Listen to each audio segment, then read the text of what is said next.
What lengths are you willing to go to protect your family? Would you be willing to break the law or even be driven to kill someone else? Hi guys, welcome back to Movie Myth. In today's movie, we're going to be looking at the 2019 mystery thriller, Fractured. The movie revolves around a man with his wife and daughter in a hospital after they suffer a small accident. Things begin to take a dark turn when his family mysteriously vanishes from the hospital without a trace.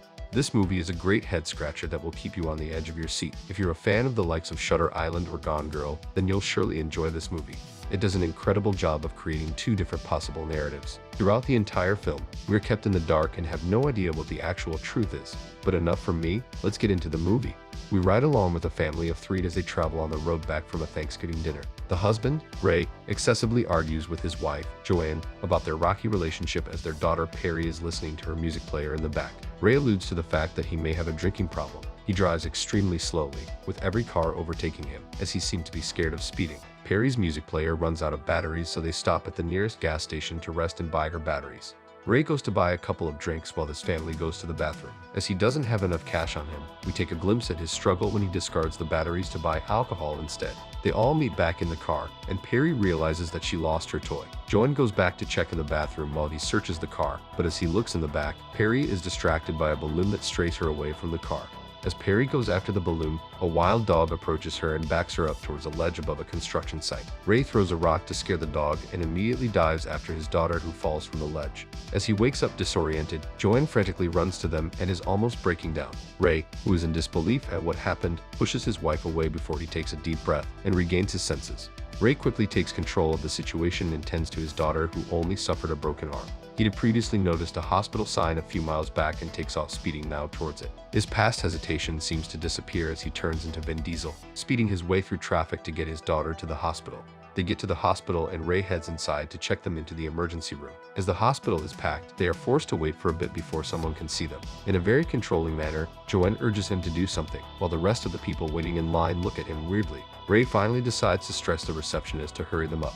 As Ray signs up, another young boy is admitted with a minor injury. The receptionist suspiciously calls someone to inform them of this boy and his blood type. He goes back to his wife, who is now praising him a little too much, as opposed to nearly biting his head off before. He leaves to get her something to drink before he notices something else that is alarming. A paramedic hands a nurse an envelope while taking an organ box from him, but Ray doesn't mind it too much and goes back to his wife. They're finally taken to fill some paperwork and things begin to become a little suspicious. The lady taking their insurance information begins asking so many alarming questions. She asks about Ray's past, and he reveals that he is a recovering alcoholic and had a previous deceased wife who died in a car crash 8 years ago. She finally asks if they're willing to list their daughter for organ donation and asks what her blood type is. She leaves for a brief moment as Ray sees her talking to the gas station clerk from before, which raises his alarms. The lady calls a doctor to inform him of another young child with an unknown blood type as Ray and his family are finally tended to.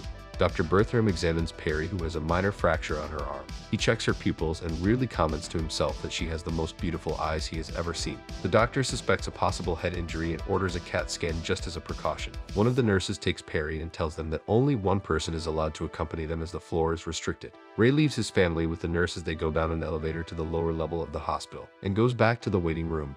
Ray falls asleep as hours pass by, and he wakes up to find an entirely different staff. He checks with the receptionist to know if his family has finished the scan, but weirdly, the receptionist tells him that she cannot find a patient under his daughter's name. He becomes agitated as she tells him that all of the staff he interacted with are gone due to a shift rotation. She finally tells him that his family isn't at the hospital and that no scans have been done today. Ray has finally had enough and slips past the doors to find his family himself. The staff alerts security to go after him as he heads to the emergency room. He's tackled by a nurse and confronted by a guard and a Dr. Lucado. Ray explains that his daughter is being treated here and he can't find her. But once again, they look through the papers and tell them that no one under her name has been there. He finds a nurse from the earlier shift who's seen him, and they bring her to ask if she knows anything. Suspiciously, she tells them that Ray was here alone and treated for a head injury. Ray becomes aggressive with the staff and an argument breaks out. He's pepper sprayed and given a sedative before being taken away to be locked in a room by himself. After he's left alone in the room, the sedative begins working its effect as he rummages through supplies. He gives himself 3 shots of adrenaline, which kickstart him back up. He breaks out of the room and continues his search throughout the hospital and finds one of the nurses from before, but things don't make sense this time as he is wearing a doctor's coat. All of a sudden, Ray is chased by the guard around the hospital, but he manages to escape. He goes to his car and gathers himself to try and think of something when he finally finds hope when he notices a police car by the hospital. He quickly stops the police and frantically explains to a couple of officers the entire situation. They agree to help him and head back inside. As they approach the receptionist quickly calls for help and the guard arrives, accusing Ray of all sorts of crazy things. The officers also become suspicious of the hospital staff and order them to take them to the emergency room. They question Dr. Lucado, who once again denies that his family is here. The officers are increasingly alarmed as the hospital does not have any records and refuses to cooperate. The officers request to be taken to the CAT scan room, and Dr. Lucado suspiciously says that it's on the 3rd floor. Ray objects and tells him that his family was taken down to the lowest floor. They go up and find that the scan machine hasn't been used, but once again Ray tells them that they weren't brought up in the first place. As they look through the admittance sheet, Dr. Bertram arrives to clear up what is going on. Dr. Bertram appears suspicious as well, as he is unsure of any answers he is giving and looking at the nurses for confirmation of the story he's telling. He also claims that Ray came by himself and his family was never here. The doctor slips up, however, when he says that Ray was asking for his wife, Anna. He used the insurance sheet for information and mistakenly mentioned his dead wife. They go to the security room and watch the camera footage from when Ray arrived. The cameras conveniently skipped some parts and there was no footage of Ray's family at all. Ray pulls himself together and tells them that the gas station clerk can confirm that he was with his wife and daughter, which is enough for the officers to carry on the search. They go back to the emergency room, and finally, Ray finds evidence that his daughter was here. He finds her scarf hidden behind a bed and gives it to the officers, confirming the fact that he was in fact with his daughter. All of a sudden, the hospital brings Dr. Jacobs, who is a psychiatrist, to try and paint a new narrative. She continuously asks him about Abby, who died in an unrelated incident 8 years ago in a car crash. They flip the script on Ray and allude to the fact that he hurt his own family, accusing him of having mental traumas and suggest to search for them in the accident site.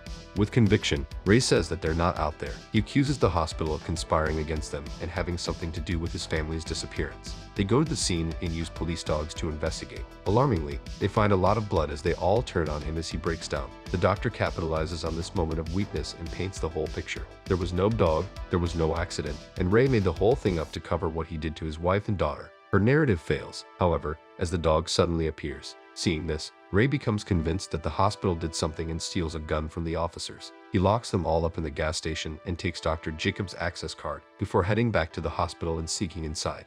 As he sneaks inside, he gets a flashback of Anna, who died in a car crash while she was pregnant. He snaps out of it as he finds a patient he'd seen before being taken away while calling in for help. He spots Dr. Lucado going down to the lower level and goes after him. The guard goes inside the elevator after him and is startled by him. They both fight inside the elevator before Ray finally manages to choke him out and takes his key to go down to the lower level.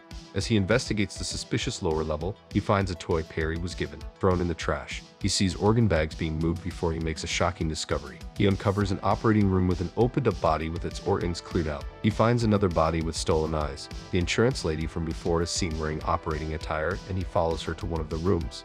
Finally, his suspicions are confirmed. He spots the doctor operating on Perry as he barges inside to stop them. He shoots one of the gas pipes to stop them, then finds his wife drugged up. The doctors rush him and attack him, but he manages to fire his gun into the gas, causing a small explosion in the room as they all pass out. He wakes up in the middle of the chaos. The room is in flames as the doctors are set on fire. He grabs his family and hurries to escape, but is confronted by one final doctor. He shoots him and continues to run, muttering to himself several times that he did it. He manages to escape just as the police arrive at the scene. He makes it to the road and rides off as he makes sure his family is fine. They start singing a song together as we come to a shocking realization. Ray imagined the whole thing. He took a normal man from an operation and threw him in the car. Perry died at the construction site, and he shoved his wife into a metal rod. He hid the bodies in the car as his mind imagined a situation where they were alive. His mind created the entire conspiracy that the hospital kidnapped his family to steal their organs, and it was up to him to save them. As he rides off into the sunrise, the movie supplies each possible conclusion with a lot of convincing evidence while switching the general narrative back and forth, keeping you on your toes without confirming the exact truth. We were on the edge of our seats throughout the entire ride, waiting for the moment we could finally confirm that the hospital was evil, as we all just love a solid conspiracy theory. And the final revelation itself was able to be extremely shocking, even though it was alluded to throughout the whole movie. Well, this brings us to the end of today's video. Don't forget to leave a like and subscribe to our channel to get more videos like this one. Your support is so important. And tell me what you think about this film. Which narrative did you believe while watching the movie? Were you convinced that there was a conspiracy, or did you think that Ray was imagining the entire thing? Let me know in the comments below. I read all of them, and if you're watching till now, thank you. I'll see you in another video soon.